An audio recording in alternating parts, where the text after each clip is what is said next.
Welcome to the Depth Dive. Today we're jumping into the 2025 Topps Chrome Marvel Blaster Box. We're leaning on some really sharp insights from the YouTube channel Savage Reviews. And, it looks pretty good on the surface. $30, 7 packs inside, cool superhero cards, and, of course, that tiny little dream of pulling a super rare super factor card. Right. And our goal here really is to figure out what this value box actually gives you. We want to look past the shiny wrapper, read the small print, basically give you the reality check, whether you're a serious collector or just kind of curious, what you're really buying into. Okay, yeah, let's get into that value box reality. So the basic math, 7 packs, 4 cards per pack, 28 cards total for $30.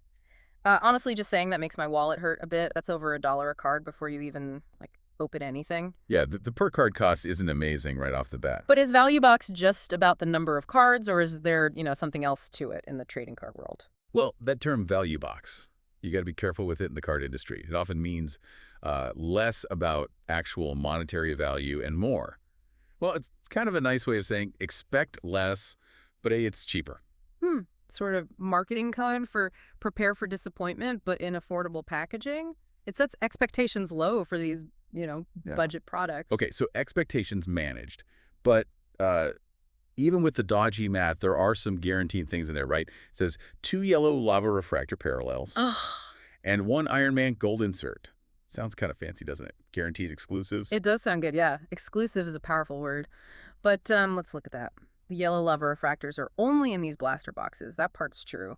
But historically, exclusives tied specifically to these lower-end retail boxes, they just don't do well on the secondary market. There's usually no real established value. It's basically Topps saying, we made these just for the cheap boxes, and that usually doesn't scream long-term collectible value. But even if they aren't worth much money later, surely being exclusive makes them kind of cool.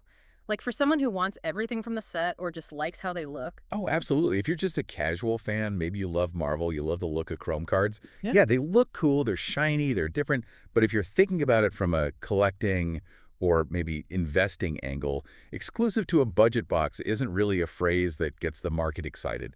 It's more about that quick thrill of opening something unique, not finding a hidden gem. Gotcha. So the guaranteed stuff is fine, but not the main draw. What about the really rare cards then, the chase cards?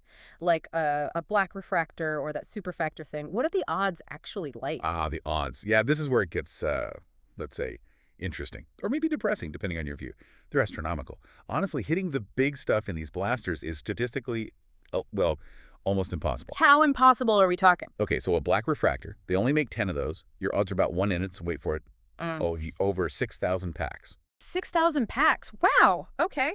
And the super factor? The super factor, 1 of 1, the ultimate chase. You're looking at 125,000 packs. 125,000? Good grief. You're genuinely, you probably have better odds playing the actual lottery. Pretty much, yeah. That's not an exaggeration. These things, these blaster boxes, when it comes to the huge hits, they're basically just very expensive lottery tickets wrapped in foil.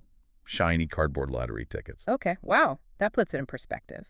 And beyond the crazy odds, what about the characters on the cards, the base set? Savage Reviews mentioned names like Kid Juggernaut, Amaranth. Now, I like obscure characters too sometimes, but these aren't exactly, your Spider-Man or Captain America level guys. Does that affect things long term? It absolutely can, and it points to a bigger strategy here. You've got this kind of haves versus have-not situation, the really desirable stuff, the things collectors really chase, like authentic autographs from actors or artists, pieces of actual comic books, relics, maybe sketches by famous artists like Frank Miller, completely absent from these blaster boxes. Totally excluded. So where are those? They're locked away in the hobby boxes, the ones that cost, $300 or more. Topps has basically stripped out everything with serious secondary market clout from these $30 blasters. Right. Okay, so putting this all together, what does this mean for someone listening thinking about grabbing one of these boxes if you're thinking investment? It sounds like, maybe think again, like weapons-grade dilution territory, as Savage Reviews put it. Yeah, for investment, absolutely not. That's just not what these are for. The odds are too long, the base character's too obscure, and the real value is just completely elsewhere. Right. But let's be fair, there's another side. Okay. If you're just a Marvel fan, maybe you're not looking to make money, you just like opening packs, you like cool-looking superhero cards. You want that chrome finish for $30.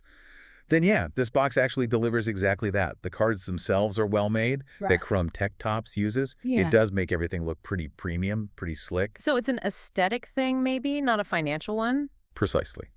It delivers on the shiny superhero cards for a reasonable price promise, just not on the get-rich-quick lottery dream. Okay, so this deep dive, really, it's about understanding that difference, yeah.